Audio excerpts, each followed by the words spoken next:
What's up, you guys? Maxi Decker here with another review for you. This time I'm doing a little bit different, kind of a comparison of the two X-Men movie Wolverine action figures that Diamond Select Toys have come out with. This one being the X-Men Origins Wolverine, and this one being the Wolverine. Kind of doing a review just for fun and with the new movie coming out, and give you my thoughts on both of these figures and basically show how much Diamond Select has grown. Let's start out with the accessories. So as you can see with the Wolverine, he came with 3 different pairs of interchangeable hands, 2 bone claw hands, 2 regular claw hands, and then 2 grippy hands, because he also did come with a sword, which I have attached to this Nightcrawler, which I think looks sweet. Anyway, he also comes with 3 different changeable heads, one super angry, one just regular peeved, and then an in between, which I have him with now, which these are easily interchangeable, and you can interchange his claws really easily too. Of course I say that, a little bit of trouble. So I really like his bone claws. They're a little bit difficult to finagle in there.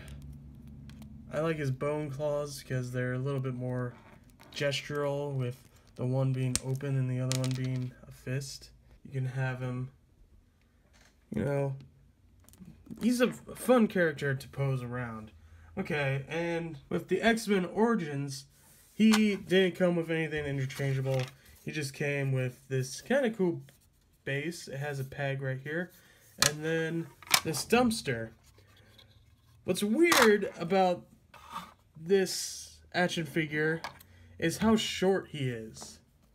I kind of like that he's short, because in the comics Wolverine is a short guy, but Hugh Jackman is really tall, and even just comparing these two, they do not look like they're in scale at all. This dumpster, it doesn't fit the 7-inch scale. It just doesn't fit it. It works, you know, it fits with 6-inch scale, kinda. Even then, it, you know, yeah, now that I look at it, it doesn't really fit with 6-inch scale. And this Wolverine, you could make it work in a 6-inch line if you wanted to. He might be a little bit too big for a 6-inch. His base is really small. If you want to do, like, I guess, a cool photo or display, have this in the back and kind of look like it's far away. That's what I would do. Otherwise, this base works fine. I like it. It has a small peg and adds texture to your, like, battle scene. One pro that I do like about this figure is I like his claws. They're a little bit over exaggerated, but I kind of like it. It looks, you know, it looks like claws, unlike this guy, which are tiny in comparison and don't look like knives at all. Still, these fit the movie better, I think, but this movie this guy's based off is just ridiculous. His face sculpt, it looks terrible. His articulation's terrible. The sculpt on his body isn't horrible. It's a bit weird, but otherwise, it's okay. His articulation, his head can go up just that much. Can go down a little bit, side to side. Feels like I'm gonna break something actually, but I don't know. His arms that much, that far in, so you only got that. Single joint, no elbow rotation, which sucks. Rotation at the wrist. He's got waist rotation. He's got pretty good hip joints. Well, kinda. They go out far, but not really that far out. Not far back either. Single joint. It looks like he should have rotation, but he doesn't have any rotation at the knee. And then his feet don't go up or down. They don't even move side to side. Man. But that's what Diamond Select used to be. Their articulation used to not be the greatest. Now, onto the Wolverine. His articulation is much better. The only flaw I have, and this is only with my figure, is this leg isn't quite seated in there. So that's a little bit off. Tried to cram it in there, but it doesn't like to stay in there, which gets irritating very quickly. But, oh well.